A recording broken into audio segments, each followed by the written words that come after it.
भगवान श्री कृष्ण ने कहा है कि नरक के 3 द्वार हैं, काम, क्रोध और लोभ। जो व्यक्ति कामी प्रवृत्ति का होता हो, जिसके मन में लोभ होता है और जो अत्यधिक क्रोधी स्वभाव का होता है, उसके लिए नरक के द्वार सदैव खुले होते हैं।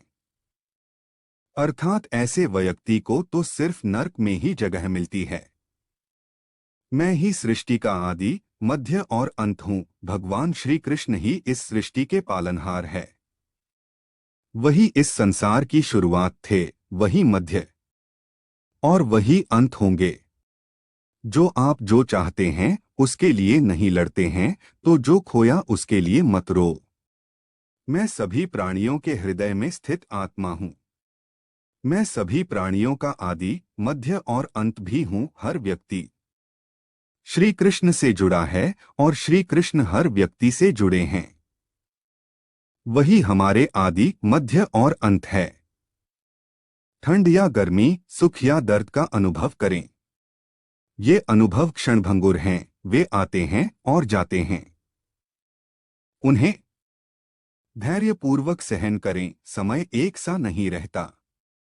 आज दुख है तो कल सुख भी आएंगे और सुख के बाद दुख भी आना स्वाभाविक है।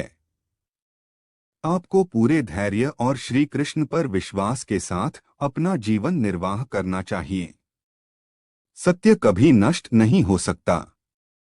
अच्छा करने से नहीं डरना चाहिए। इस शरीर का मोह मत करो, यह तो माटी है, माटी में मिल जाएगा। अमर तो आत्मा है, जो परमात्मा में मिल जाएगी। लोग अपने शरीर को सुंदर बनाने में लगे रहते हैं, पर आत्मा की सुंदरता शरीर की सुंदरता से कहीं ज्यादा महत्वपूर्ण है।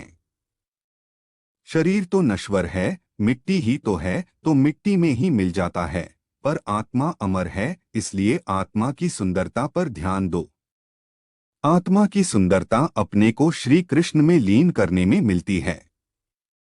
लोग अक्सर सच कहने से बचते हैं या डरते हैं, पर सत्य कभी छुप नहीं सकता और न ही कभी मिट सकता है।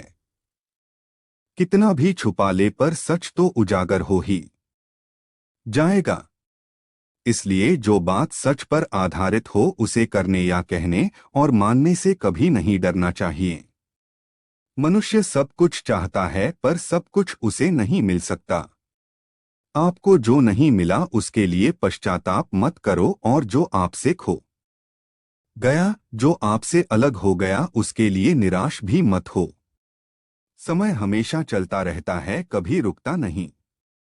यदि आज बुरा समय है तो कल अच्छा होगा। इसलिए आप बिना किसी स्वार्थ के सिर्फ कर्म कीजिए। फल समय खुद देगा। न तो समय रुकता है और न ही एक सा रहता है। बुरा समय हो या अच्छा समय बदलता जरूर है। आज बुरा है तो कल अच्छा, और अच्छा तो फिर बुरा समय जरूर आएगा। सुख के बाद दुख और दुख के बाद सुख आते जाते रहते हैं। इसलिए इस पर हमारा कोई वश नहीं है, लेकिन कर्म पर हमारा वश जरूर है। आप सिर्फ कर्म करिए, फल की चिंता किए बगैर। समय आने पर फल जरूर मिलेगा। बुरे कर्म करने नहीं पड़ते हो जाते हैं, और अच्छे कर्म होते नहीं करने पड़ते हैं। क्या गया है तुम्हारा जो तुम रोते हो? तुम इस संसार में क्या लाए हो जो तुमने खो दिया? तुमने क्या पैदा किया जो खो दिया? क्योंकि तुमने जो भी लिया यही से तो लिया, जो भी दिया यही पर दिया। आज जिसे तुम अपना कह रहे हो, कल किसी और का था और परसों किसी और का होगा। फिर क्यों रोते हो? परिवर्तन ही इस संसार का नियम है। यह प्रकृति है जो सभी गतियों का कारण बनती है।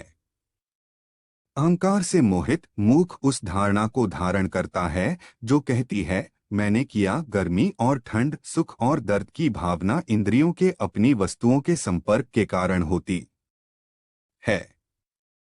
वे आते हैं और चले जाते हैं चिरकाल तक। आपको उन्हें स्वीकार करना चाहिए।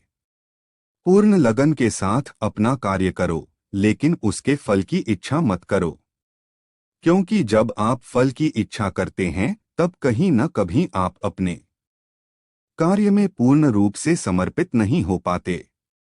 गति के लिए चरणों पर ध्यान देना आवश्यक है, किंतु प्रगति के लिए सदैव आचरण पर ही ध्यान देना चाहिए।